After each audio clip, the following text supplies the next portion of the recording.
Shah. Yahweh Shemel Shah. Barakatah Yahweh Shah. Barakatah Yahweh. Barakatah Yahweh. Barakatah Yahweh Shah. John chapter 14. Let not your heart be troubled. Ye believe in God, believe also in me.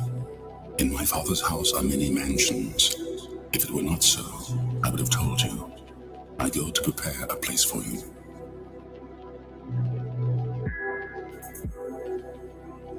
I go to prepare a place for you. And if I go and prepare a place for you, I will come again and receive you unto myself, that where I am, there ye may be also.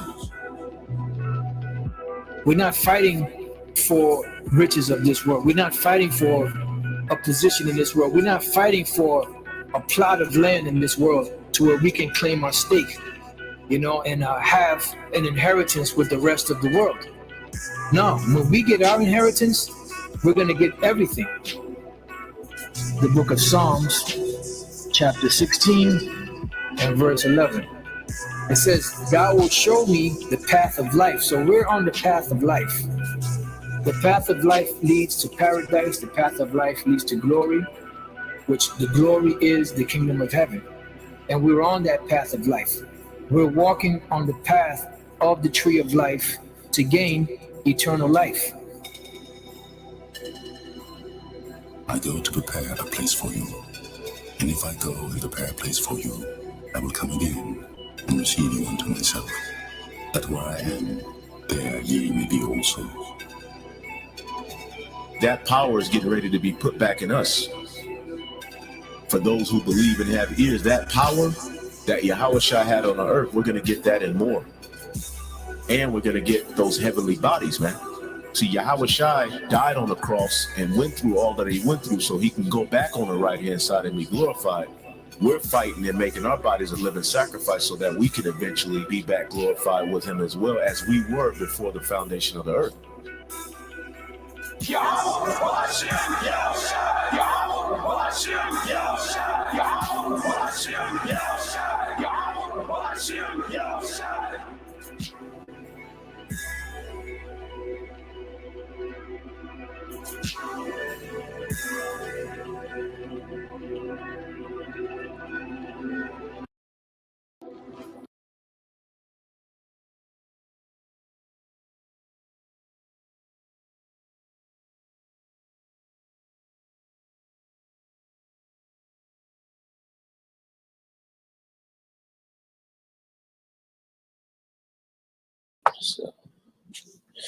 All right, Shalom. First and foremost, I would like to give all praise and glory to Yahweh, Bahashem, Yahweh Shah, Bahashem, Kakwadash. Double honors unto the apostles and the elders of GMS, whom rule well, teach well, being great examples to our younger brothers. And peace and blessing and salutation to the hopeful lake out there pushing the word and truth and in sincerity across the four winds in the name of Yahweh Bahashem, Shah, pushing to get up out of here. Shalom to the hopeful lake, the believers, the listeners whom have came back to the obedience of the scriptures through faith in Yahweh Bahashem Shah. And what we're going to get into today, all right, is the madness, the guys of Egypt, because we know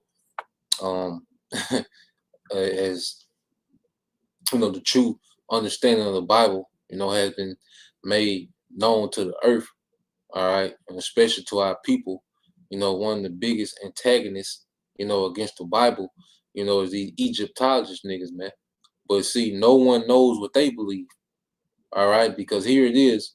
Everyone has, a basic understanding, of what we believe. The salvation is only for Israel, about the Old Testament, the New Testament, Yahweh Shai, all right, the Gentiles, the Greeks. See, everybody has some type of basic understanding of what we teach. Yahweh Shai coming back in the chariots, America being destroyed by nuclear missiles, and there's a lot of people that don't even believe, but they have, an inkling of the basics of what we believe. All right. But when it comes to Egyptology, no one knows what those guys believe. We don't know what gods what name that they coming in, They offer no solution to what's going on, but they spend the majority of their energy trying to debunk the Bible, Well, at the end of the day, the Bible is undefeated and will remain undefeated. You know, and let's get a few precepts, you know, before I get into the clip, you know, dealing with Egyptology, because I got a little 15-minute video, you know, and it kind of breaks down this whole, you know, madness. All right, it runs through the narrative of the guys of Egypt, you know, which is pure madness, man. When you go into, you know, all these different myths, you know, and guys and goddesses, all right, it's pure madness. Hold on.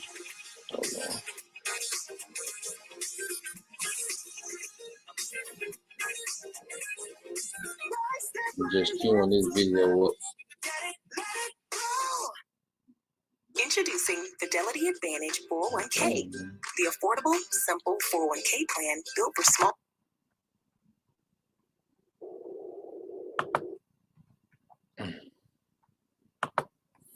All right, so let's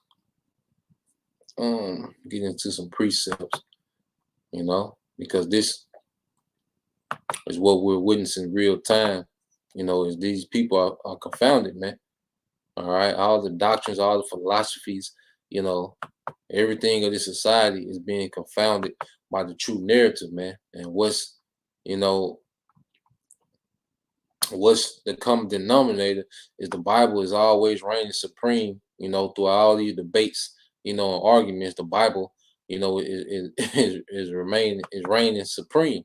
Now, when you go to 1 Corinthians 13:3-18, it says, "Let no man deceive himself. If any man among you seeming to be wise in this world, let him become a fool that he may be wise." You see? And before we came into this ministry, you know, you had, you know, brothers that was, you know, into different things and, you know, thought we was on to something, you know, thought we was deep, you know, but we was wise according to this world and we was all over the place. But in order to become truly wise, we had to become a fool that he may be wise. Now, you go into that word fool, all right, in the Greek. Let's get that word fool.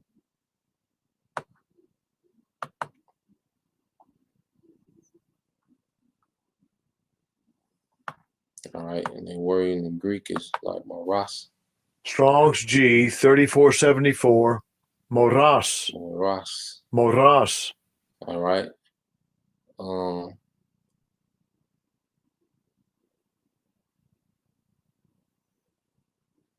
want to go into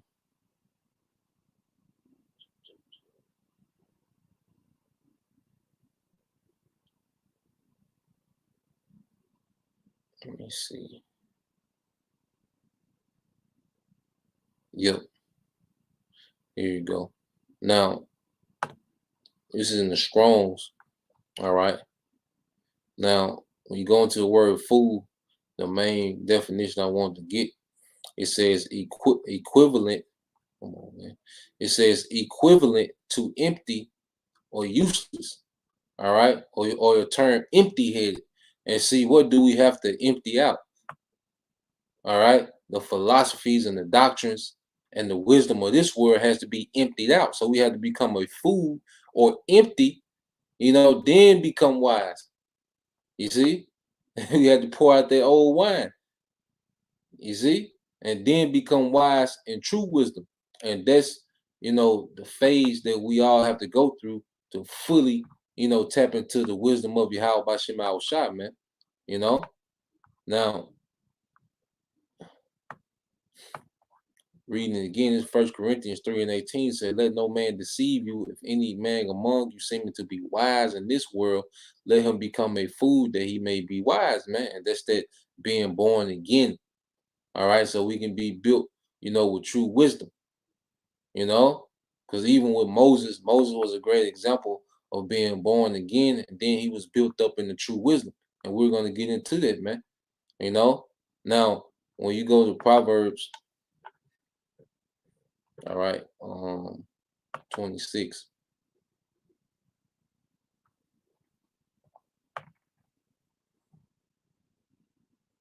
All right. And this is the mindset of a lot of our people today, you know, who refuse you know, to empty out that madness, you know, we was raised in, man. You know, whatever it might be. This Proverbs 26:12, it says, "Seest thou a man wise in his own conceit? There is more hope, all right, of a fool than of him." All right, because at least a fool has some space, you know, where you can insert something because he's empty. All right, he doesn't know much. He's empty. He has a better chance because things can be inserted. But a man that's wise in his own consent, he's already full to the top of his own wisdom. You know, and that's what you see amongst a lot of these guys that are Egyptologists. They just think they so deep and they got it and they coming with something new and you know they got everything figured out. You know, they come in that spirit. All right. But they they gonna get woke up through judgment. All right, because if they don't, if repentance don't come through hearing of this word, most are gonna wake them up through judgment, man, through torments. All right, and that's the time we coming into now. Let's get 1 Corinthians 3:19. It says, "For the wisdom of this world is foolishness." All right, with the Most High, for it is written, "He taketh the wise in their own craftiness." You see, for the wisdom of this world is foolishness with the Most High. And we're going to go into it, man. You know, because there's a lot of niggas running around YouTube. Look at young Pharaoh, man. Bugged out. All right?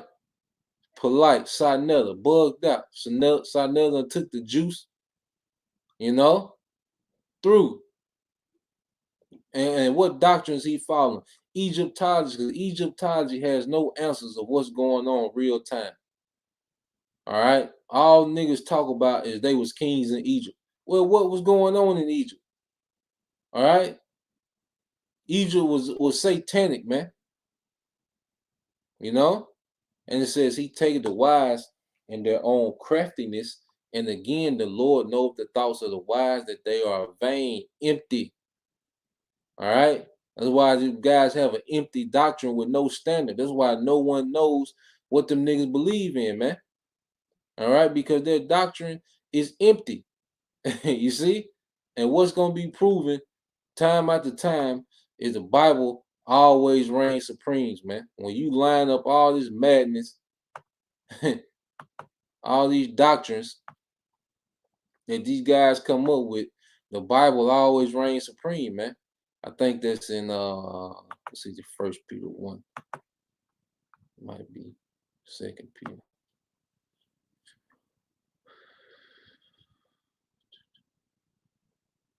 Yep, this is 1 Peter chapter 1, verse 24.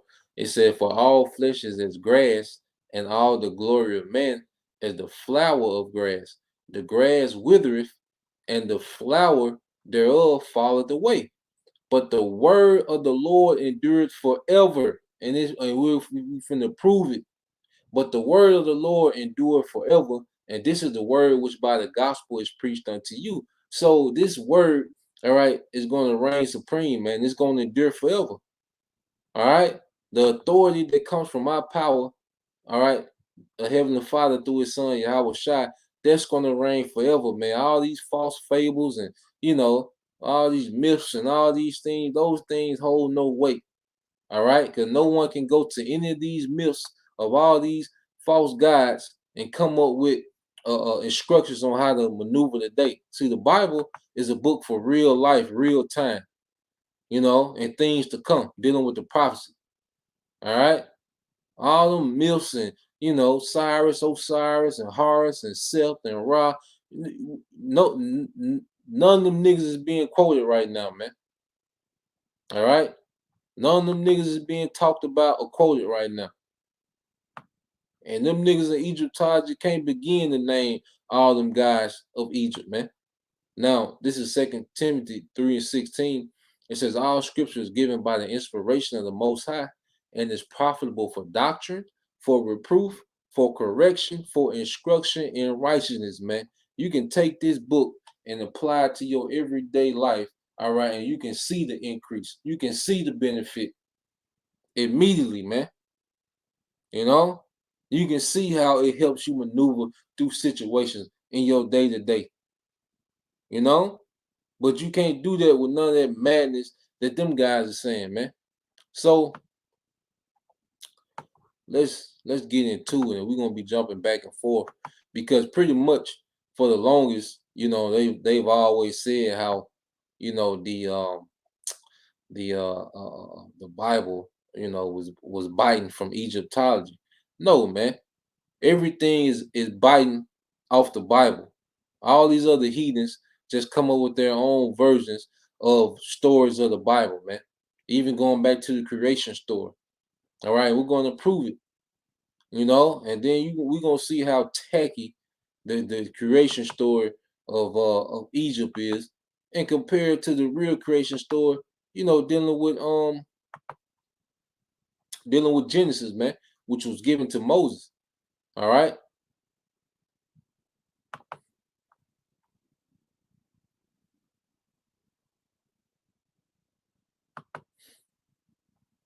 So let's get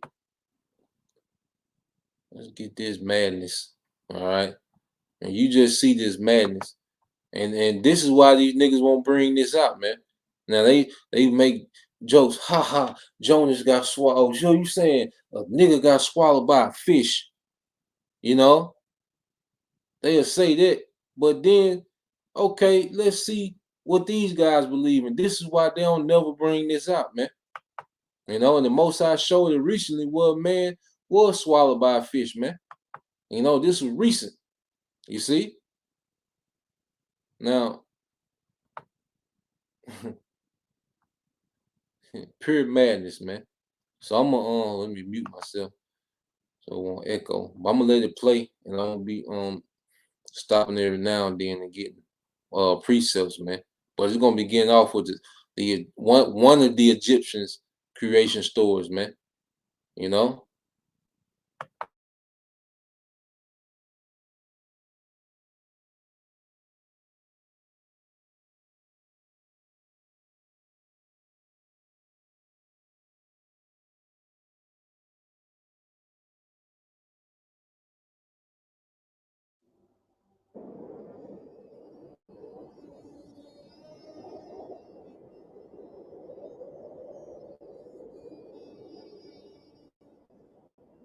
In the beginning, there was nothing.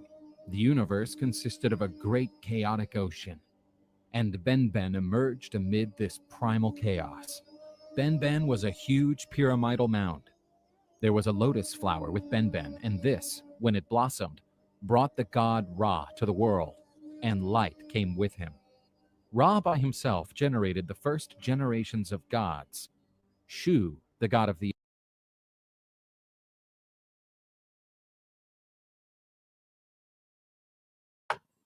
So pretty much all they doing is biting from the creation story. See, I'm gonna get this brother post this real quick. This second Ezra, get brothers post second Ezra 14. Second Ezra 14, verse 3, verse 4, verse 5, and 6. Yep. Second Ezra 14, verses 3 through 6. All right. Because you gotta understand, it was when you understand what these Egyptians was into, then it makes what they call the Torah make more sense. The first 5 books of the Bible, you know, because that was written by Moses. All right. And the reason why the Most High was revealing all these things to Moses, because our people just came out of the Egyptian captivity, and they was hearing these stories and these myths that we're finna watch and see. Well, you have to remember we were slaves unto these people that believe these things, and that's why, you know, you had the laws written like they was written. A lot of the law, all right, is anti-Egyptian culture. When you go into the law, like getting lineups and tattoos and different things, that's anti-Egyptian culture. You see? And you had all these rumors of what the creation story, pretty much these heathens just making up things, myths about the creation story. That's why the Most High showed Moses everything, and he was able to write Genesis so he can come with the real creation story. All right, because all these heathens had their own, myth of creation, you know. But the Yahweh Shema Shah took Moses and showed him everything. So when you go to, all right, this is on our War 144K. It says, then said he unto me, in the bush I did manifestly reveal myself unto Moses and talk with him when my people served in Egypt. You see that? So he took Moses and pretty much expounded unto Moses, all right, everything, man. And it says, and I sent him and led my people. And it says, I sent him and led my people out of Egypt and brought him up to the mountain where I held him by me a long season. You see? So the Most High the Most High was pretty much putting Moses on everything. All the little madness that Moses was hearing in Egypt. Remember, Moses grew up in Pharaoh's house. So you know he was deep, all right, into that Egypt culture, you know. So Moses had to be born again, you know. Then he became wise in the truth. The Most High emptied out Moses' head of that Egyptian madness, and then he became wise in the true understanding. All right.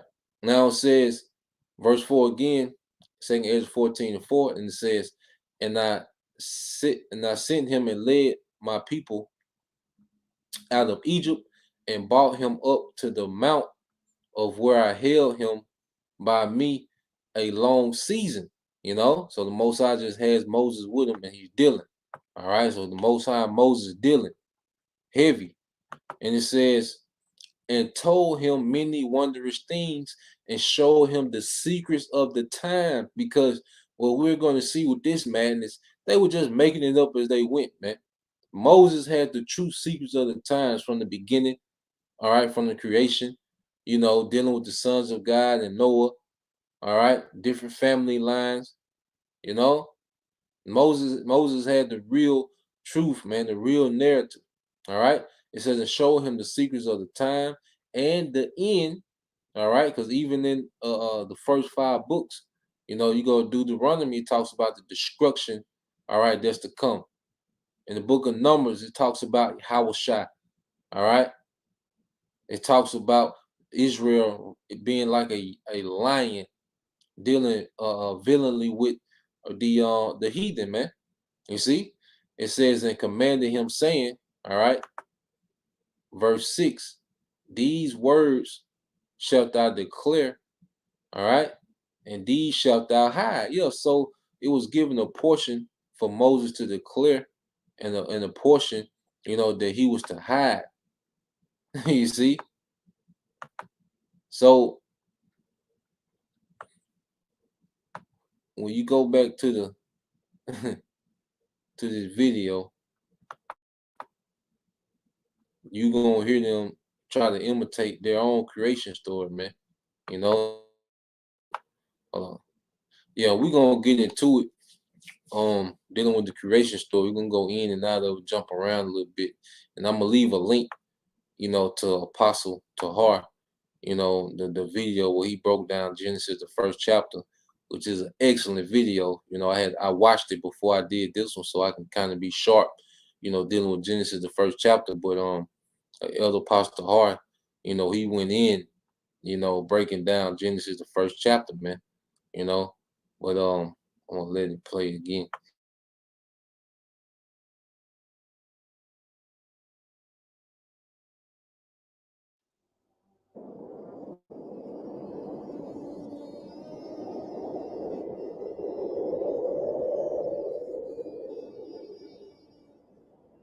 In the beginning, there was nothing. The universe consisted of a great chaotic ocean, and Benben emerged amid this primal chaos. Benben was a huge pyramidal mound. There was a lotus flower with Benben, and this, when it blossomed, brought the god Ra to the world, and light came with him. Ra by himself generated the first generations of gods. Shu, the god of the air, and Tefnut, the goddess of rain, were born. The universe was enwrapped by a vast mass of primordial waters. Shu and Tefnut plunged into the waters to explore its immensity. Ra felt afflicted after realizing that their children were taking a long time to return, and fearing never seeing them again. He sent his best messenger to find them. Shu and Tefnut returned safe and sound, and Ra's joy was so immense that human beings were born from his tears. After returning, their children generated in turn Geb, the god of the earth, and Nut, the goddess of the sky, and thus the sky and the earth were created. The great god Ra sovereignly ruled the universe power, and he was awarded the title of the first pharaoh. The god gifted Egypt with several sacred animals like the ox and the lion, but his greatest offering was the creation of the Nile River. Around its shores, men would edify a civilization glorifying the gods. But Ra had a premonition that his grandchildren would give birth to a new generation of gods who would put an end to his reign. And so the great god forbade the sky and the earth to have any offspring whatsoever.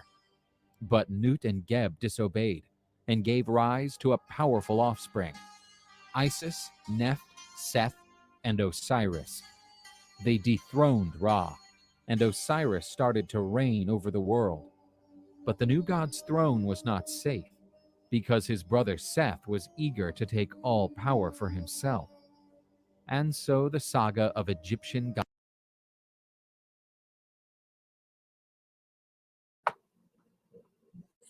You see how crazy, all right, and bugged out this is. And this is why these niggas don't talk about this, man. This is black culture. Niggas arguing, you know. This is black culture. The gods, you know, of Egypt. It just sounds like niggas arguing. You know, they overthrew Ra. All right. Now Osiris is the man. And then his brother self-hating. You know? Pure madness, man. But then what we believe is crazy. We go into the, a girl becoming a woman, you know, when the period comes on, which that's nature. Now, we don't teach brothers to, you know, try to implement that right now. But according to the scriptures, according to nature, that's what it is. You know? But then these niggas got this story floating around, and no one is explaining this. We got to explain everything all the time, but no one is explaining this madness, man. You know? So here it is. You worship a God that can be overthrown. All right.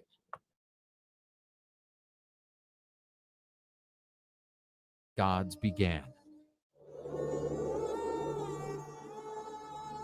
After deposing the god Step right, left to left. Get it, let it roll.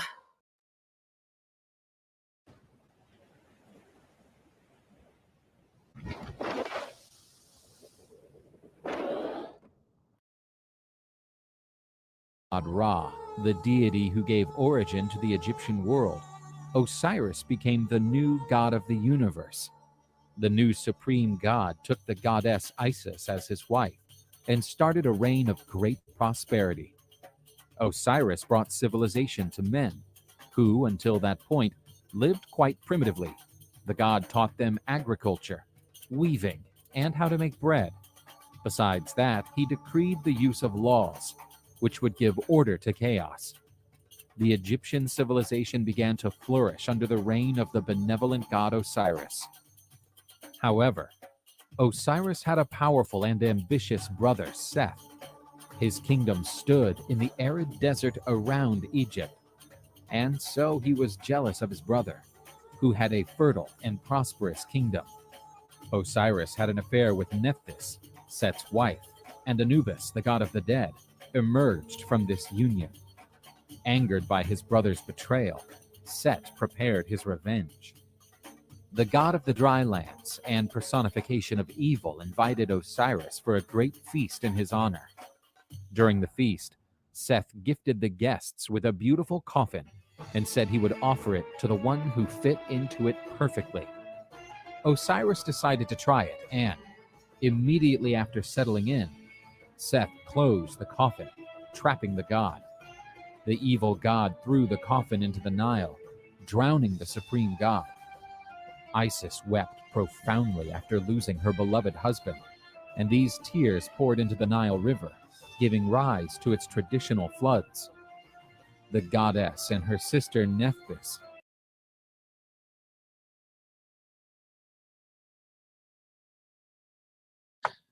Yeah, crazy. Now, here it is, Seth and Osiris is beefing, but Seth throw a party, Osiris show up, and Seth brings out a coffin, and said he's gonna give it to whoever fits in it perfectly. And Osiris like, yeah, let me go in, let me get in the coffin of of my brother that hates me. You see? Then he's trapped he's the god of the universe. He's the god of the universe. But first, he's trapped in the closet. Then he drowns. But he's the god of the universe. You see that? When is Egyptology going to explain this madness, man? What is going on here? All right? Bugged out, man. But let's let it play. Let's let them let's let them speak their piece, man.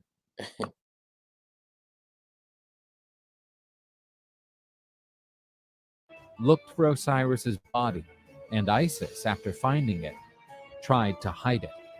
But Seth spotted it nonetheless and smashed it into 42 pieces, spreading them throughout Egypt. Isis, with Anubis's help, managed to recover the pieces and, under the guidance of the god of the dead, she mummified Osiris. Using her divine powers, the goddess was able to resurrect her love, but Osiris would now reign over the world of the dead. After coming back to life, Osiris had a son with Isis. His name was Horus, and he swore he would defeat Seth, the usurper of the throne that was his by right. Seth, the god of destruction, had murdered Osiris, the god who reigns supreme in Egyptian mythology. Set took the throne from his brother for himself and unleashed his reign of terror. Nevertheless, Osiris had generated an heir together with the goddess Isis. His name was Horus. This was a falcon god, whose prophecy said that he would reign over the skies and would bring the light back to Egypt, ending the darkness brought by Set. Horus, already an adult, decided to claim his throne, which had been usurped by his uncle. The contention is judged by the gods, while the court, presided over by the sun god Ra, decided who would be worthy to sit on the throne. A series of clashes between Set and Horus had begun. Set had Ra's sympathy, since the usurper protected the sun god from the serpent Apophis, while the latter crossed the skies.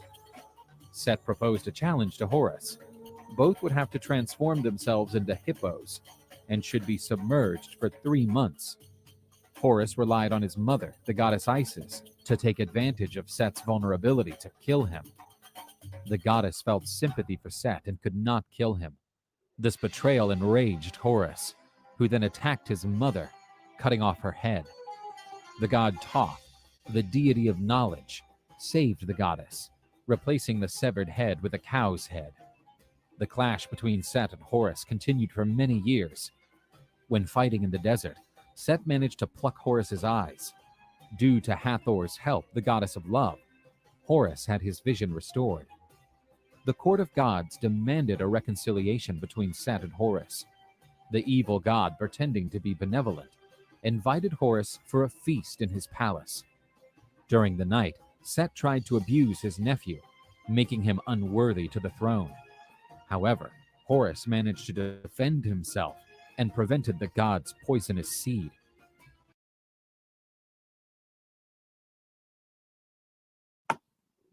Now, when you say Seth tried to abuse, Horus, All right, he was trying to pop him, man.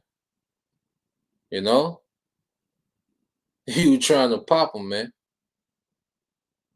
All right, his man was trying to pop his nephew. That's the story. You know, so here it is when we bring out what happened. You know, the protocol for rape in the Bible. We've gone too far. But here it is, the gods, all right, of your belief system trying to poppy 2 men. You see?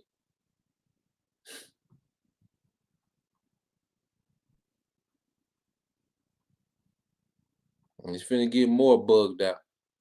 All right.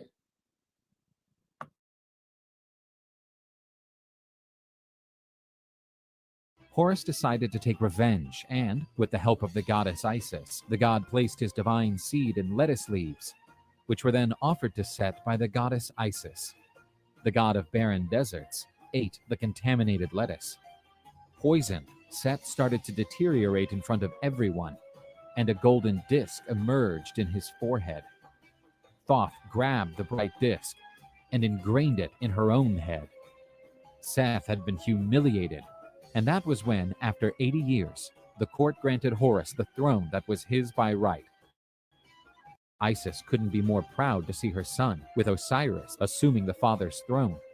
Set's fate was to travel with Ra, the sun god of the skies, and his enraged screams could be heard with thunder.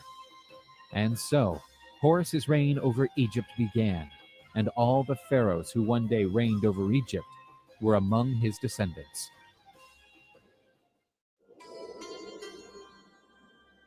Ra is the sun god in Egyptian mythology. I have a challenge for all of you. Go to every computer in your house, your mom's, your dad's, your sister, your brother's computer, and install Honey. Wait, Mom, before... Mythology. This god is usually depicted as a being with a man's body and a head of a falcon. The sun disk is over his head. He had been one day the greatest of all gods, but time wore him down, and there was a lotus flower with Benben, and this, when it blossomed, brought the And that sun disk, you know, that's what you see over a lot of the paintings, you know, dealing with, you know, the Messiah and on the apostles. You know, that sun disk, it goes back to that sun god, because at the end of the day, all right, at the end of the day, all these different Egyptian gods, you know, was nothing but translated, you know, throughout time, you know, to names of other gods. All right. I said, I'm just let a little bit of it play. And then we're gonna get into all right, sound doctrine, man. You know, and these niggas will never explain this. Here it is, they mock the Bible. Niggas be laughing. How can y'all believe man gonna be in a spaceship and come get y'all? You know, but nigga, look at what you believe. You know, look at what you believe, man. All right, but half them niggas don't even know about this, man. You know, a lot of them niggas just, you know, let's say get some Egyptian musk incense and, you know, some sage. All right, and the you know, listen to 2-3 documentaries on YouTube, and now, you know, the next pharaoh.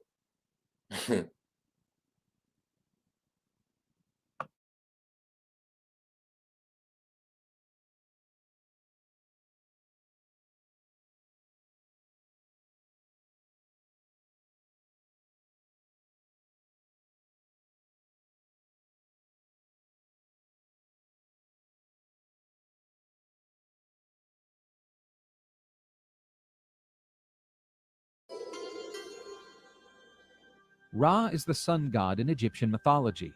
This god is usually depicted as a being with a man's body and a head of a falcon. The sun disk is over his head. He had been one day the greatest of all gods, but time wore him down, and finding himself too old, he decided to relinquish the power and go to the skies. This god is one of the most revered figures in Egyptian mythology. As the sun god, One of his duties was to drive away the darkness, and to accomplish his work, the god crossed the skies on his sunboat, lighting the whole world. But when the twilight came, he and his vessel plunged into the sea waters towards the underworld. There he would have to sail through the dark world and cross the 12 gates, which would be the 12 regions of the netherworld. Ra took an hour to go through each gate. Osiris was in one of them, the lord of the underworld, whom Ra always visited to pay his respects. But before leaving the underworld's darkness, the god was attacked by the terrible snake Apophis. This force of chaos tried to destroy the god's vessel, and each day the serpent seemed closer to accomplish her desire. Apophis once managed to swallow the sunboat, putting an end to the sunlight in the morning. But the serpent failed to hold the god in her stomach and regurgitated him. This event was marked as a solar eclipse. However, destroying Ra's boat became more difficult, since Set, the god of destruction, after losing the dispute of the supreme throne for Horus, had been condemned to navigate with Ra across the skies. He helped the sun god, defending his vessel against the terrible serpent, defeating it several times, making Ra's underworld journey safer. The god Ra was a figure worshipped throughout Egypt, but this god was especially adored in the city of Heliopolis. The god's prestige was so vast that other traditions of Egyptian religions of antiquity merged the god's depiction along with the greatest figure of their own pantheons. For instance, the figures of the supreme gods Amun and Atum were also known as Amun-Ra and Atum-Ra. The god's name was used by many pharaohs. Ramses is a well-known example. His name means son of Ra, or the son of sun, and so the pharaoh would strengthen his divinity before his subjects.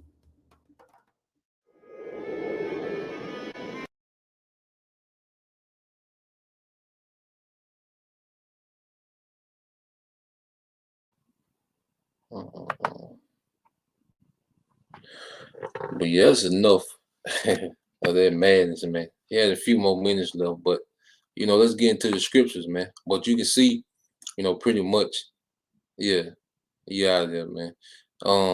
But pretty much what you can see, is very confused, bugged out, I don't even know if you can call it doctrine, man. What is that, man? Like the brother said, like a bad, movie script, man. But let's get to some true doctrine now, just to show you how accurate the Bible is. Because even when you go into the scriptures just so on point. It is, the scriptures is scary accurate. how accurate these scriptures are. Now, when you go to Exodus chapter 1, verse 6, and it says, and Joseph died, and all his brethren, and all their generation. And the children of Israel were fruitful and increased abundantly and multiplied and waxed exceeding mighty, and the land was filled with them. Now there arose up a new king over Egypt, which knew not Joseph. So Israel, as a nation, we was birthed in Egypt, and all this madness was going on. All right.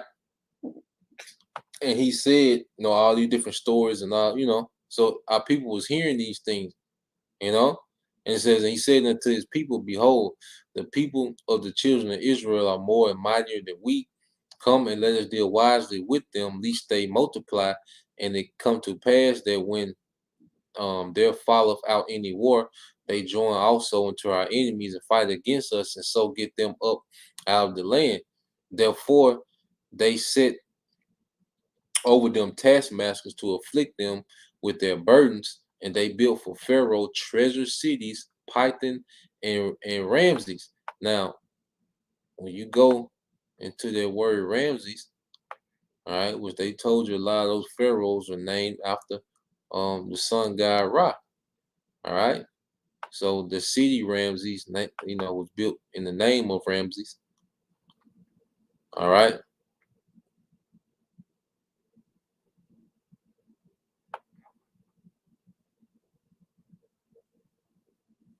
in Hebrew, like it's Ra'ah Masah,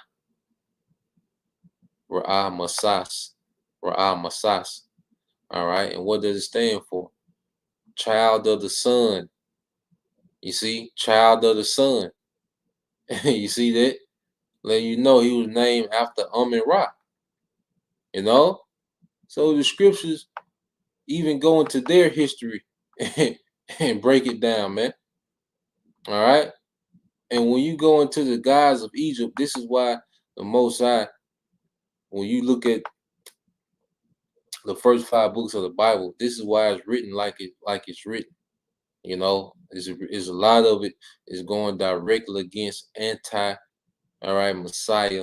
Anti-Egyptology. You see, anti-Egyptology, man, anti-Egyptian. You know, the Bible is very anti-Egyptian. Now, when you go into it, let's start up here. All right, this is Deuteronomy 4 and 5. Now, this is towards the end of Moses' life when, you know, he's been breaking down the law to Israel, you know, for some time. All right, hold on. Let me, dang, I thought I shared.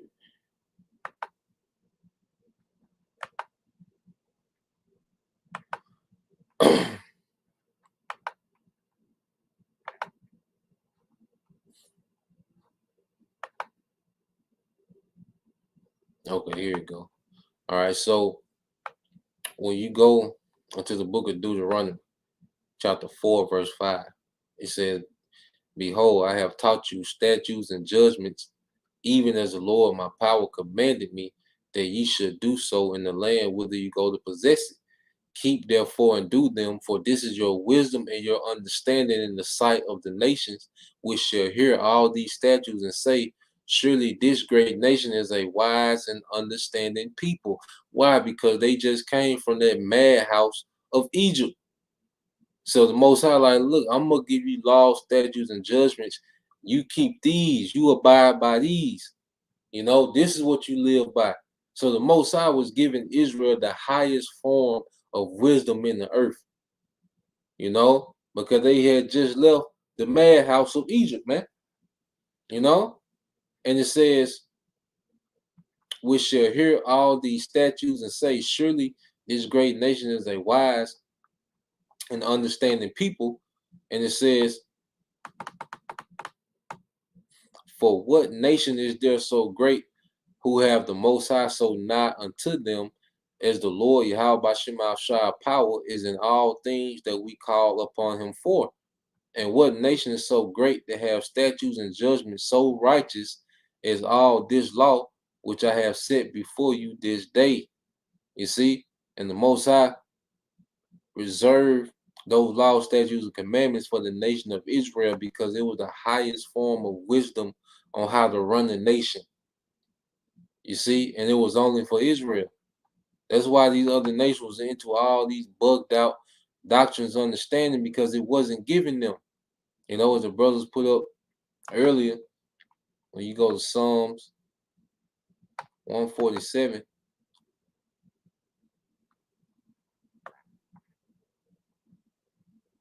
all right, in Psalms 147 and 19, that he showeth his word unto Jacob and his statutes and his judgments unto Israel, because Moses was the only one, all right, he was the one that received the understanding of the true creation.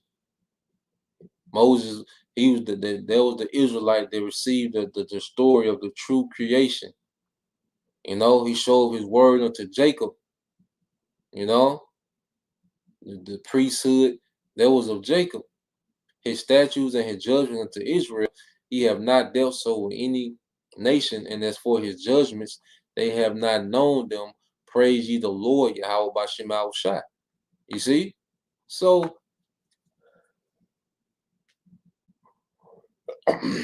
what you have to understand, what we got to understand is, you know, these heathens have always been winging it, you know, when it came to wisdom and understanding. As they tried to explain the earth and what was going on, and they would have all these myths and gods. But Yahweh Shema Shah, he gave us the straight truth, man. The straight understanding. You see? So when you go back to Deuteronomy chapter 4,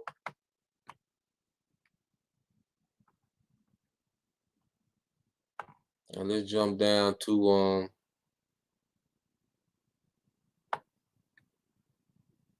I start at 14. Deuteronomy 4 and 14.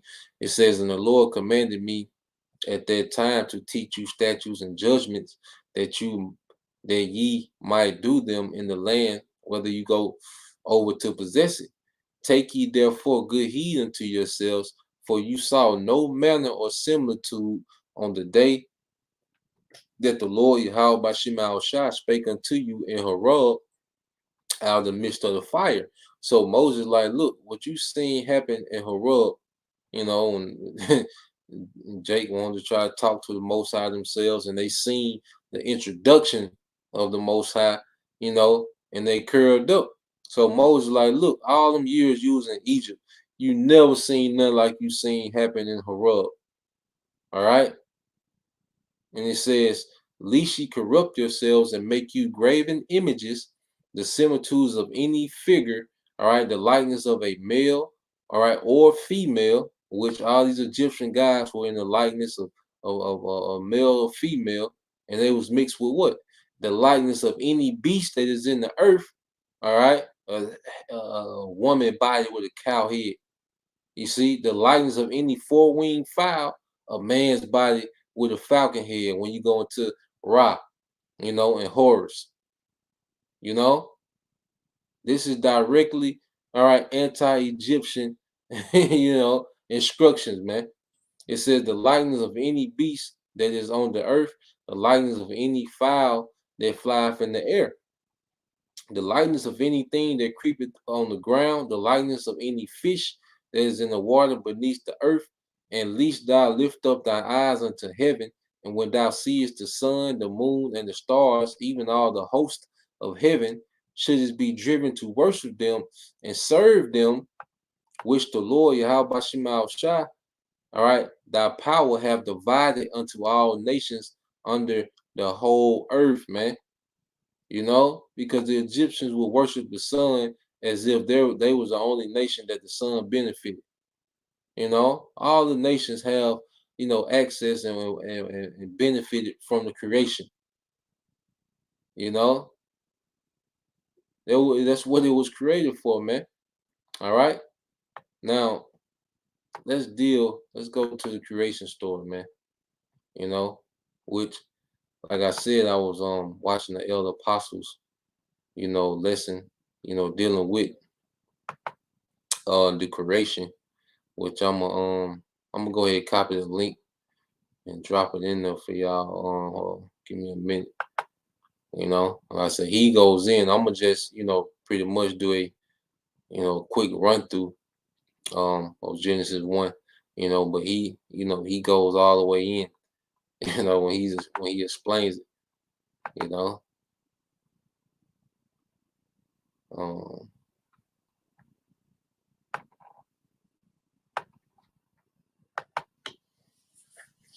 To get this link. He that killeth with the sword, he that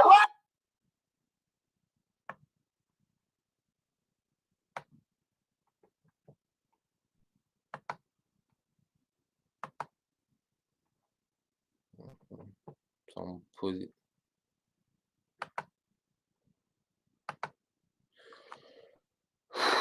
Like I said, it's an old video, you know, but Elder Pastor Har, you know, he's gonna go in, you know, in Genesis the first chapter. Now, and I'll leave it again towards the end of the video if I can remember. But now when you go to Genesis 1, all right, I said, which all these heathens would try to imitate some type of creation story. All right. But Moses got the real deal. You see, he got the true understanding of the creation of everything. Now, this is Genesis 1:1. It says in the beginning. All right, now it says God right here, but we know in the Hebrew, it's the what? The Elohim, all right, which are the powers, the angels, You know, as you can see it right here. All right. Just to get that understanding. All right. In the Hebrew, it's Allah Hayam. All right. Allah means power. Ha, the, and Yam is plural. Allah Hayam, the powers. You see? The angels in Yahushua was that top angel. You see? And it said rulers, judges, divine ones, angels. You know? So there was back there, those angels. All right, where it says God, it was speaking of the angels. All right, led by Yahushua in the beginning. You see? In the beginning, the Most High, it's like in the beginning, the Elohim created the heaven and the earth. You know? So let's prove, because Yahushua would even say it. When you go to St. John 15. It's St. John 15 and 27. Now he's speaking to the disciples, which disciples will have to be of those first fruit, which are those spirits that was created at the beginning by Yahushua. You know, Yahushua was the only begotten Son. He's the only one that the Most High created. You know, and Yahushua created all the other spirits. You know, that it is, man. And it was beginning with those first fruits. All right, the 144,000. So when he said this in John, this is St. John 15 and 27, and it says, and ye also shall bear witness, because you have been with me from the beginning. You see? Now, they was with him at the beginning of the ministry during this time, all right? But what is he really speaking of, man? The beginning. In the beginning. Those first fruits was there. That's why it says Elohim, the powers. You see? And when you go to Psalms, all right? You go to Psalms 85. I want to say 85 or 86.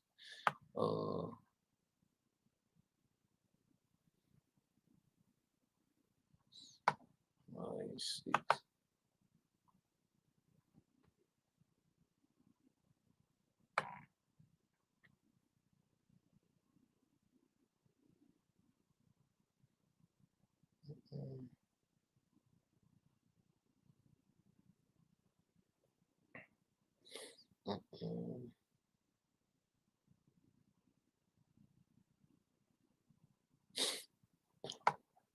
Hold on.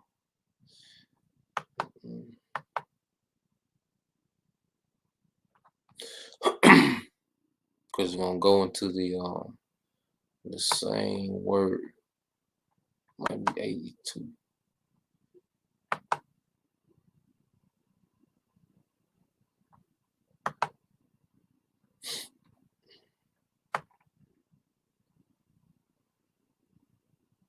Yeah, so this Psalms 82 and 6. Now it says, I have said, ye are gods, all right, and are all, and said, and all of you are children of the Most High. Speaking of Israelites, Israelite men, all right, the sons of the Most High. He says, ye are gods, all right, children of the Most High, all right, Yasha'al, the prince of the power. You see?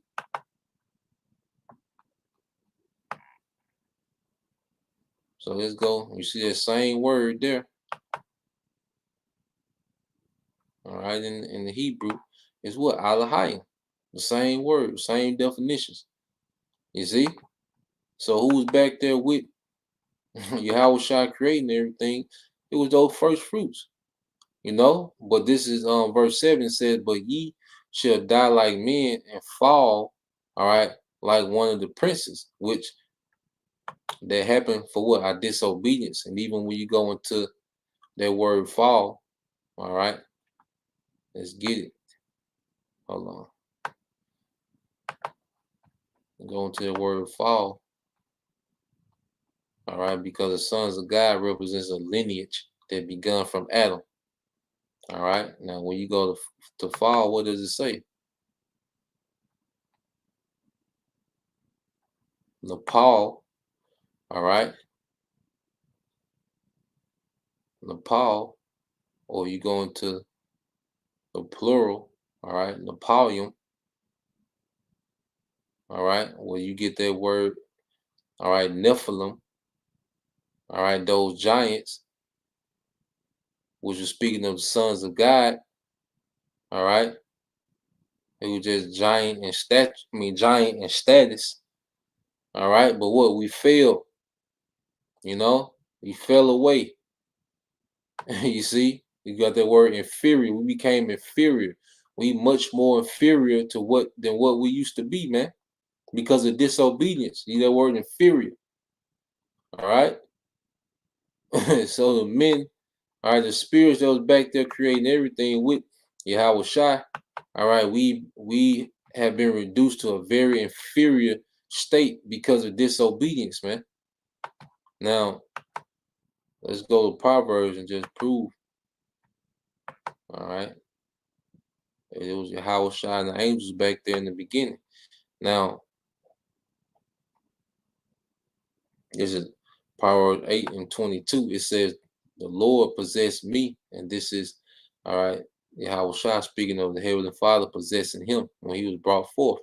In the beginning of his way, before his works of old, I was set up from everlasting, from the beginning, or ever the earth was.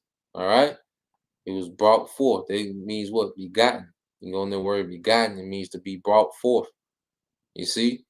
And it says, when there was no depths, I was brought forth.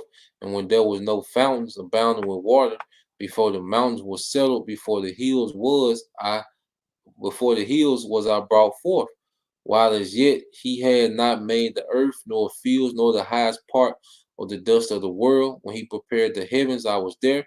When he set a compass upon the face of the depth, when he established the clouds above, when he strengthened the fountains of the deep, when he gave to the sea his decree that the water should not pass his commandment, when he appointed, all right, the foundations of the earth, all right, then I was by him as one brought up with him, and I was daily his delight, rejoicing always before him. And see, this was the Most High showing Yahweh Shai how to create.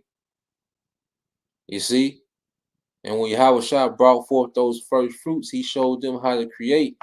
It was Yahweh Shai giving him, the Heavenly Father giving Yahweh Shai the blueprint, you know? And it says, when he gave to the sea his decree that the water should not pass his commandment, when he appointed the foundations of the earth, then I was by him as one brought up with him, and I was daily his delight, rejoicing always before him, rejoicing in the habitable part of his earth, and my delights were with the sons of men. You see, so daily, Yahweh Shai was the Heavenly Father's delight, you know. But then it came a time where Yahweh Shai brought forth the sons of men, those first fruits, and we was his delights, man. You know, so you go back to Genesis. All right, the Elohim is Yahweh Shai and the first fruits. All right, in Genesis 1:1 says, in the beginning, the Most High, in the beginning, the Elohim, all right, created the heaven and the earth was without form and void. Now, what does that mean? All right, but the earth was without form, all right, or void. That means the elements, all the elements was here, all right, but it had no form. You see, all the elements and things was here, but it had no form. So Yahweh Shai and the angels, you know, started what? Manipulating the elements to make particular things. That's why you have two elements, all right, like what? Hydrogen and oxygen. But you put those elements together, what do you get? Water. You see? So the angels in the beginning, Yahweh Shai and the angels in the beginning, what did they started doing? They started combining elements and making the earth. You see? It says, and the darkness was upon the face of the deep. And the deep was talking about space. You know, just that vast space. All right? So within space, they started forming the earth. You see, it says, and the spirit of the Elohim moved upon the face of the water. Now let's get that word "move" upon the face of the water. All right, and the waters is speaking of the atmosphere. You know, because the atmosphere is pretty much, different, different variations of water. Now, when you get that word "moved,"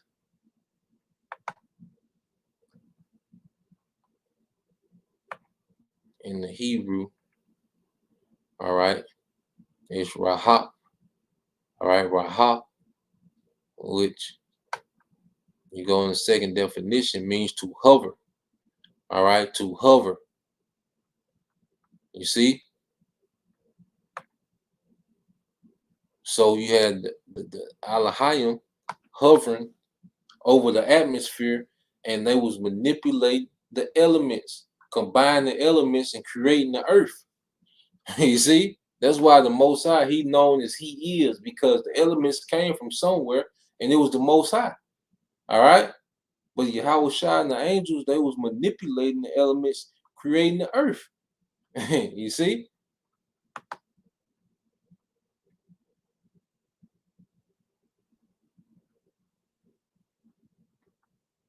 So let's go back into Genesis, the first chapter.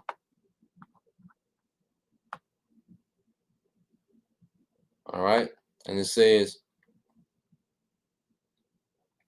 and the earth was without form and void, and darkness was upon the face of the deep, which is space, and the spirit of the Elohim moved upon the face of the water, which is the atmosphere, all right, in which the earth we live in exists.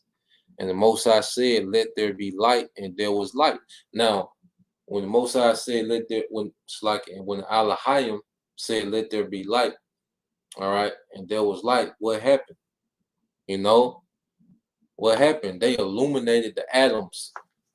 All right, they gave the atoms their aura, which created light. When it's daytime, and you look, because the light was created before the sun, because that's why it can be a cloudy day and you can't see the sun, but it's still light, because they illuminated the atoms, and that's what created light. It's an aura that's around the earth, and that's what gives day and night, which is, we're gonna get into it. Verse 4. And the Elohim saw the light, that it was good, and the Elohim divided the light from the darkness. And how do they divide the light from the darkness? Because they illuminate the atoms. But what they did was, around half the earth, you had the light of the day, which they illuminate the atoms brighter. All right, and in darkness, they're still illuminated atoms, but they're not as bright as the day. You see? Verse 5, and it says, and the Elohim called the light day, and the darkness he called night, and the evening of the morning was the first day. And we know that day represents 1,000 years. Now, just for a real quick illustration of what I'm saying, all right, and if you brothers, you sisters have questions, well, Apostle Hart gonna go into it. He gonna go all into it. I advise our brothers and sisters to watch their breakdown, take notes, cause that's what I had to do,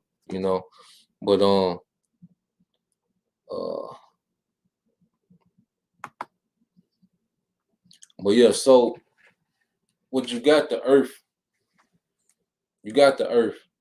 and what's around the earth is illuminated atoms. All right, you have the day and the night, and they surround the earth. So the earth is spinning in between illuminated atoms, all right, of day and night.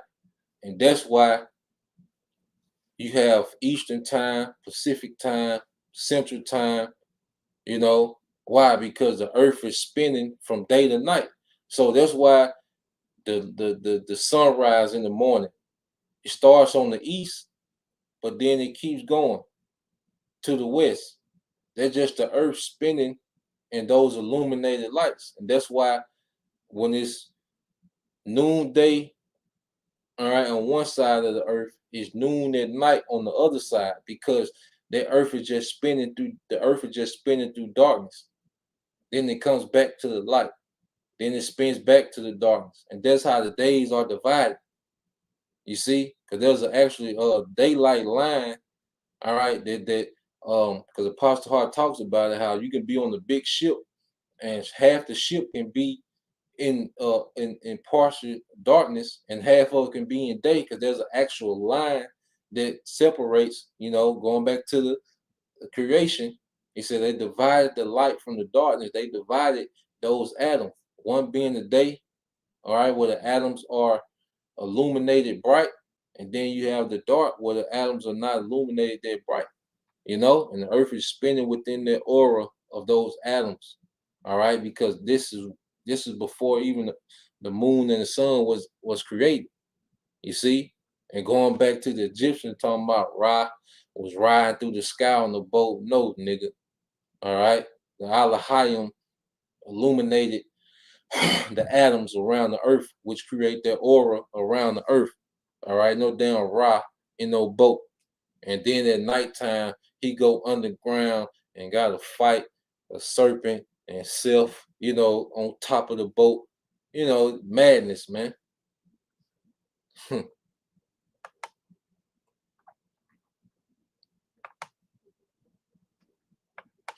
So let's go back to Genesis, and it says, and the Most High saw the light that it was good. It's like in the Alahayim, it's a habit saying the Most High when you see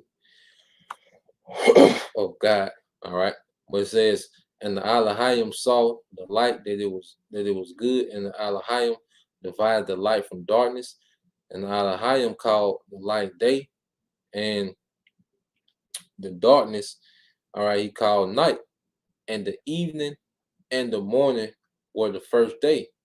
And the Alahayim said, let there be a firmament in the midst of the waters, and let it divide the waters from the waters. All right. And that firmament is the atmosphere. All right. And what it did, it divided the firmament going back into the ozone layer. All right. The atmosphere. That's why you even had that Van Halen belt, because that's what pretty much this, well, the earth sits inside this firmament. All right. And then there's going back to the Van Halen belt that divides, all right, our atmosphere from what's outside in space, which is known as the deep or the waters, the Shemayim. You see, it's a cutoff. All right. And those divides still hold to the day. You see, Esau can't get out there because it's a whole different atmosphere out there, and he wouldn't make it. Nobody will make it. Now, will we get in the kingdom? We're gonna have those new bodies. We're not gonna be limited like Esau, Edom is, But he can't get outside that firmament, man. All right. And it says, let there be a firmament, which is the atmosphere, in the midst of the waters, and let it be divided. It says, and let it divide the waters from the waters. And the Most High made the firmament and divided the waters which were under the firmament from the waters which were above the firmament, and it was so. All right. And the Alahayim called the firmament heaven. You see?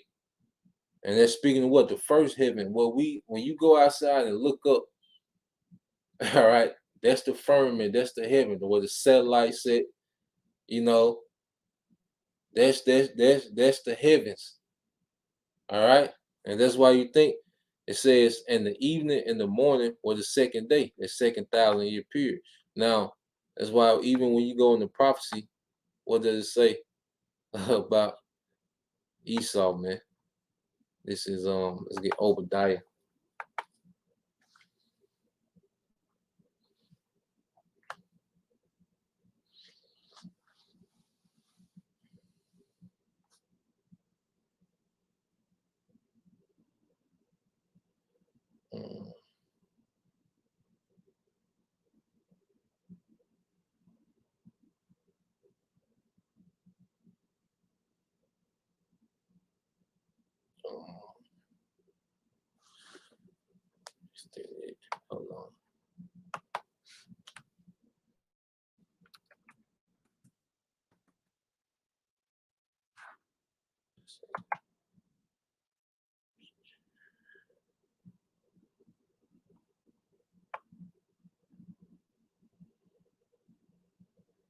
Yep, there you go. Now when you go Job 20 and 4, it says, knowest thou this of old, since man was placed upon earth, that the triumphing of the wicked is short, and the joy of the hypocrite but for a moment. All right. And speaking of Esau Edom, all right, his rulership, though his excellency mount up to the heavens, all right, which is the atmosphere. This man has technology all in the atmosphere. His excellency had reached to the heavens, and his head reached unto the clouds, because even with his atmosphere, he can look down on the earth. You see, because where your eyes located in your head, and this man had eyes in the atmosphere. So though his head reach unto the clouds, yet he shall perish forever like his own dung, that they which see him shall say, where is he? Yeah, so this man has mounted up. You know, he has been able to go farther than any heathen with his technology, but in the instant he's gonna be through. You see, and Yahushua spoke on that. It's in Luke 10, showing you that the heavens they were speaking of were the atmosphere, you know, that firmament. All right, because you have that the first heaven where we can see, you know, what we have access to. Then you have outside of the Van Halen belt, that's the second heaven, and then the third heaven, you have the spiritual realm, which is the fourth dimension. All right, which is a whole nother dimension. So when you read, you gotta understand what context of heaven the scripture is speaking of, and it says, this is St. Luke 10 and 18. This is Yahushua speaking. And he said unto them, I beheld Satan as lightning fall from heaven. You see? Satan, the adversary, which Esau Edom, all right? He's the physical counterpart of Satan in the earth. And he's the one that's in rulership, but he's going to fall from his heaven, man. From his rulership. All right? That he has in the earth, man. That has reached out into what? The heavens, man. This man, you know, like I said, has technology and weaponry in the heavens, man. So that's what? An extension of his rulership. So he's finna fall from all that's finna come down, man.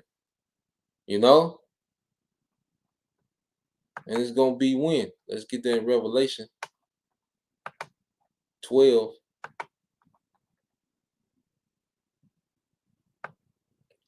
All right, and 7. And it says, and there was war in heaven. Michael and his angels fought against the dragon, and the dragon fought and his angels. You see, they're war in heaven, they're war in the atmosphere, the firmament. All right, Yahushua coming into this realm. All right, and what scripture say, he saw heaven open up. You see, that's Yahushua coming through that Van Allen belt, man. He coming through that dimension. He come from that fourth dimension, man. It's like a portal. Heaven gonna open up. This atmosphere gonna open up for Yahushua and them chariots, man. All right. Michael and his angels represent what? The spiritual armies, all right, from heaven being led by Yahushua, fought against the dragon, which is Esau Edom, you know, and the dragon fought and his angels, man, this new Roman Empire, man. All right, and he's going to be the head of these heathens, you see. But Esau technology has made it to the heavens. Well, Yahushua gonna meet him there, you know.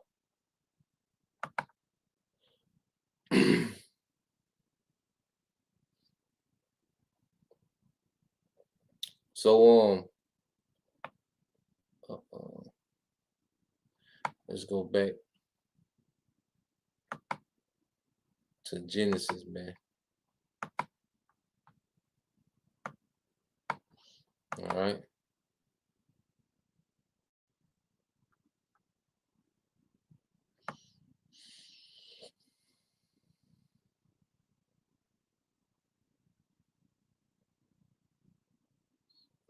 But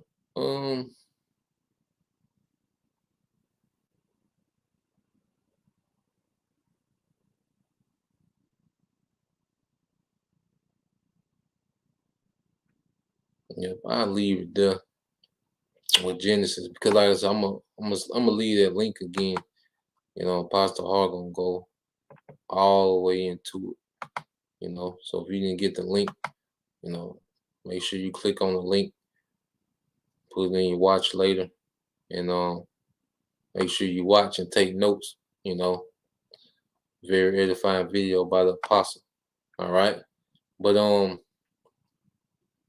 well, what we're seeing pretty much is the word of Yahweh Bashim Al Shai is reigning supreme, and everything else is sounding foolish. Because even when you go back into history, like we just did with Genesis, you see, what we just did with Genesis, how it makes so much more sense, you know, than the Egyptian creation story or the Babylonian creation story. All these heathens, you know, got creation stories, you see, and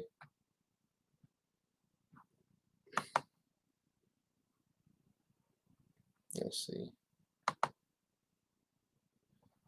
And when you go into all these guys of Egypt, you know, because Egypt just borrowed guys from the Babylon of Nimrod. You know, Nimrod got their guys from, you know, the Sumerians before them. And all these heathens did was just pass down, you know, pass down, all right, these different guys with different titles. Even when you go to ISIS, you know, let's pull this up real quick about ISIS. I was reading just real quick. So when you go into ISIS, all right, was one of those Egyptian guys. Let's get this in Jeremiah chapter 2. Let's read this, and then we're gonna read this about ISIS. All right, this is Jeremiah 2 and 11. It says, "Have a nation changed their gods, which are not yet gods, but my people have changed their glory from that which doth not profit." See, all these nations pretty much have been recycling the same guys. These heathens, they've been recycling the same guys, all right, under the different names, and they might twist up the myth a little bit because they just freestyling as they go anyway, you know. What says, "Be astonished, O ye heavens, at this." All right, and this is speaking of the spiritual realm because hey, the spiritual realm is witnessing all these things that are playing out, you know. And it's like they seen what the Most High has done for Israel. And they seen Israel rebellion, you know. So it's like, "Be astonished, O ye heavens, at this, and be horribly afraid. Be ye very desolate, said the Lord Yahweh Bashim Al Shai. For my people have committed two evils. They have forsaken me, the fountain of living waters, and have hewn them out cisterns, all right, broken cisterns. They cannot hold water." And that's these other gods and philosophies, man. Egyptology can't hold no water, man. You know, them guys can't begin to break that down, all right, and make it into something that we can use today. All right, that madness of the Egyptians, they can't do it. You see, so it's like it's useless because a cistern, they can't hold water because the cistern was made to keep water cool when you're traveling through a desert. But if you got a cistern with a hole in it, well, by the time you get to the point where you need the water, it's gone. So you just have something, you just carrying an empty vessel. It's just extra weight. And that's how these doctrines and philosophies and these worship of other guys are, is empty weight. Because now we're in a time where you're going to need that, all right, for some type of relief. You're going to need, because this belief system that we have is going to be a relief to us in these times when people are, all right, are in the midst of chaos. We're going to have some type of relief, all right, through our belief in Yahweh Shai, man. You know? And these people are going to be through. That's why Yahweh Shai said this. You see? When you go to St. John chapter, I'm in chapter 4. Hold on. You go to St. John chapter 4.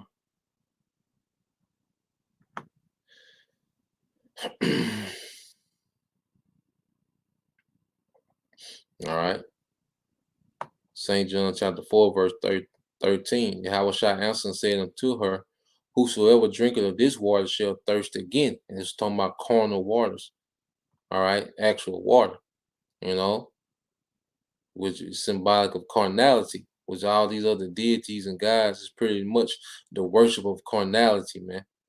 You know, but whosoever drinketh of the water that I shall give him shall never thirst again. But the water that I shall give him shall be in him a well of water springing up into everlasting life. This is a doctrine that leads to everlasting life, and we'll never thirst again. You see, in the midst of chaos, we're going to have something that sustains us, man. All right? The living waters. Now, when you go to ISIS, and let's get into Wikipedia, you know.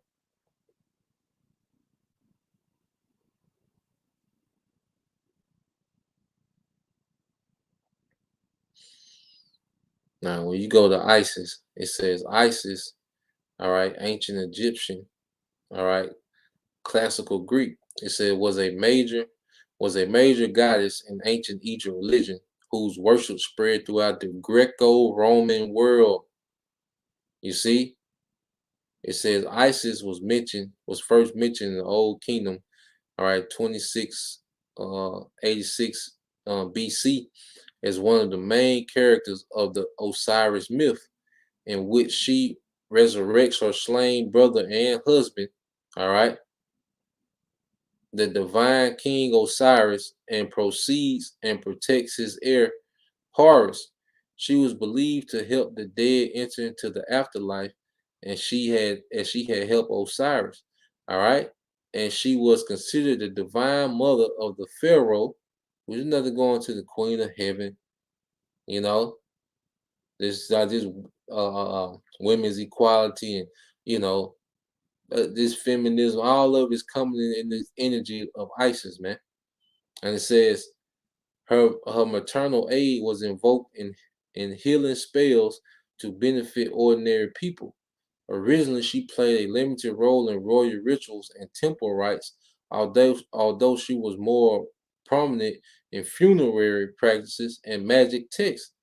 She was usually portrayed in art as a human, all right, woman wearing a throne-like hieroglyph on her head, you know.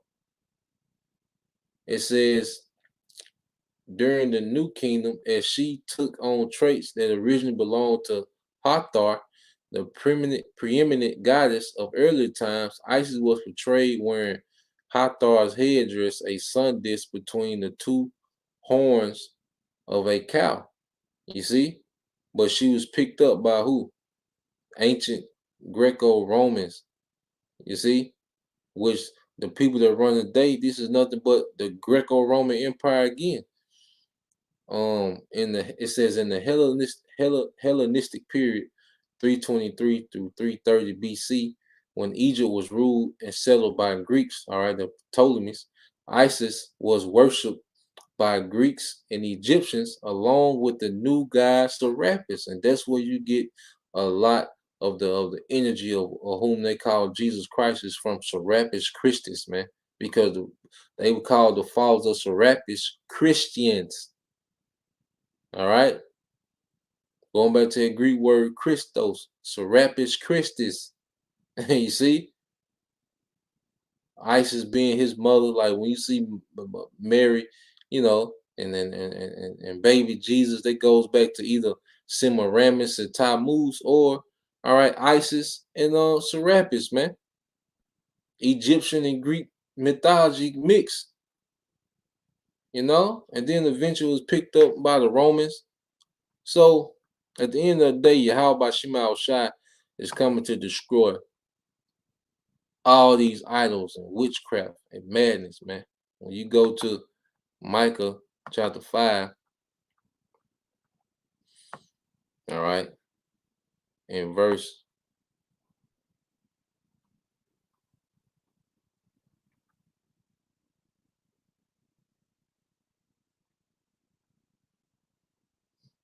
This is Micah 5:7 says, and the remnant of Jacob shall be in the midst of many people as a dew, as a dew from the Lord. And this is the elect being scattered amongst all these nations. It says, in the showers upon the grass that teareth not for man, nor waiteth for the sons of men. And the remnant of Jacob shall be among the Gentiles in the midst of many people, as a young lion among the beasts of the forest, as a young lion among the flocks of sheep, who if he go through, both tread it down and tear in pieces, and none can deliver him. That's when the standard is going to be lifted for the house of David on high in these times. All right. It says, thy hand shall be lifted upon thy adversaries, and on all thy enemies, all right, shall be cut off.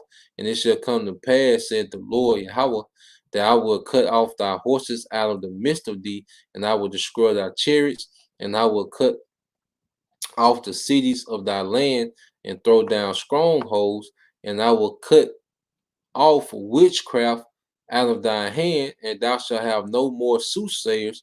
Thy graven images also will I cut off, and standing images out of the midst of thee, and thou shalt no more worship the work of thine hands. The Most High is going to destroy all of this madness, man, because this earth is built on nothing but pagan infrastructure.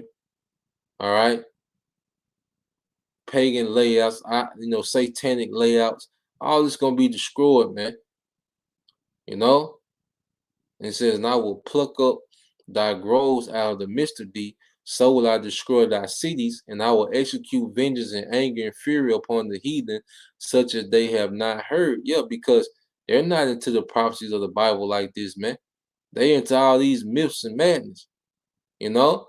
So when these things begin to happen that we constantly read about, and prophesy about every day, they're going to, it's going to be something they haven't heard, man, of this type of destruction that's coming from on high. All right? And everyone's finna see, all right, that there ain't no other guys, everybody's finna see at the same time. Begin even with the elites.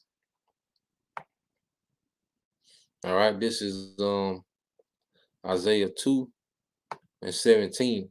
It says, and the loftiness of man shall be bowed down, and the haughtiness of man shall be made low. And the Lord Yahweh Ba'ashem Al-Shai alone shall be exalted in that day. All right. The true living power, Yahweh, will be exalted through his son, Yahweh Shai. And both names will be exalted. The Heavenly Father, all right, in the name of his son, Yahweh Shai. And he told Yahweh Shai that, because the Most High glorified himself in Egypt amongst, all right.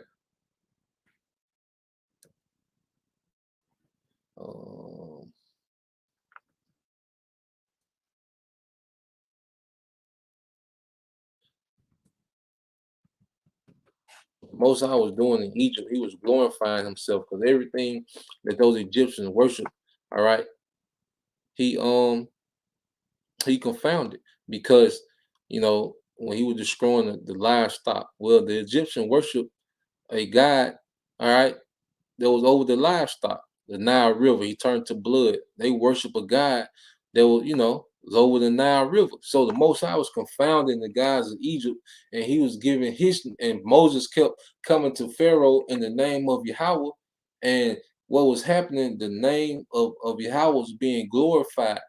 It was dominating those false gods of Egypt. All right. Now we go to St. John 12:28. Now this is Yahweh Shai speaking. It said, Father, glorify thy name. You see?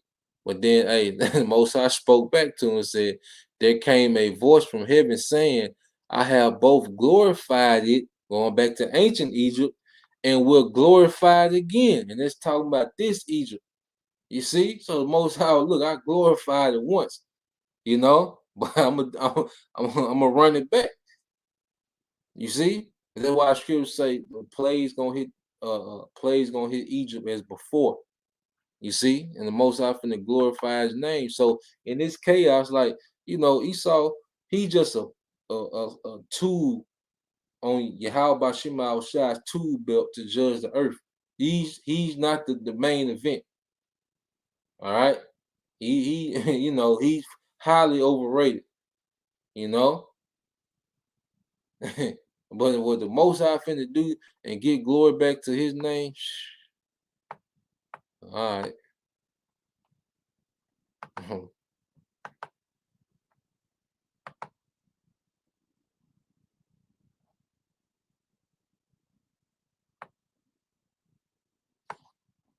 Now let's get now, 1:30. Go back to Isaiah.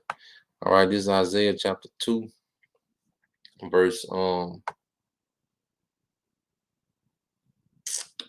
17 again. It says, "And the loftiness of men, which is the pride, shall be bowed down, and the haughtiness of men shall be made low. And the Lord Yahweh Bashim Shai alone shall be exalted in their day, and the idols he shall utterly abolish, and they shall go into the holes of the rocks and into the caves of the earth, for fear of the Lord Yahweh Bashim Shai, and for the glory of his majesty, when he arises, all right, to shake terribly the earth." You see? Yahweh Shai come back to what? Shake something, man. All right. It says, "In that day, a man shall cast out his idols of silver and his idols of gold, which they have made each one for himself to worship, to the moles and to the bats, to go into the clefts of the rocks and into the tops of the ragged rocks, for the fear of the Lord Yahweh and for the glory of his majesty, when he arises to shake terribly the earth." It says, "Cease ye from men whose breath is in his nostril, for wherein he is to be accounted of," man.